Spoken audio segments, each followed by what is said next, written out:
Fed Chairman Jay Powell, speaking in Paris at this hour, says uncertainties around trade and global growth have increased. He says the U.S. debt ceiling and the problem with Brexit, or the resolution of Brexit, remain unresolved. And he uses the words that he's used quite a bit. He used it last week and a couple weeks before that. He says the Fed will act as appropriate to sustain the U.S. economic expansion.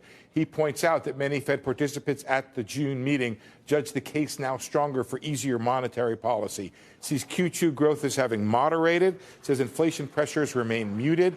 The consumer bounced back, but he says business spending has slowed notably.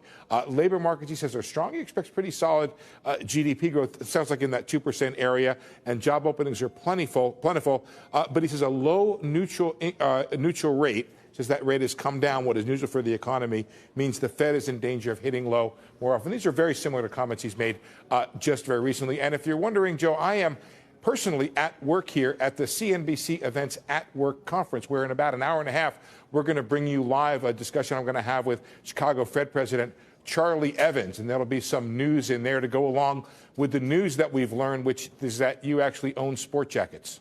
Actually, it's that I didn't know. If I could have worn a sports jacket with the Lululemon yoga pants, I would have. Right. But this is a full suit. Hey, Steve, there you go. At first blush, I couldn't help but think this sounded even more dovish to me. It even had more cover to do something. No, I didn't read that. Well, it might have been. It might have been the way it was presented, because the good stuff I put down below and the bad stuff was up high, just because I think the market was more sensitive to Izzy repeating some of those negatives. I think it's about the same. I think it sends us along the track towards the July rate cut, Joe. And it's interesting that he's kind of ignoring the strength this morning in that retail sales number. That, to me, is a very important message from his comments here.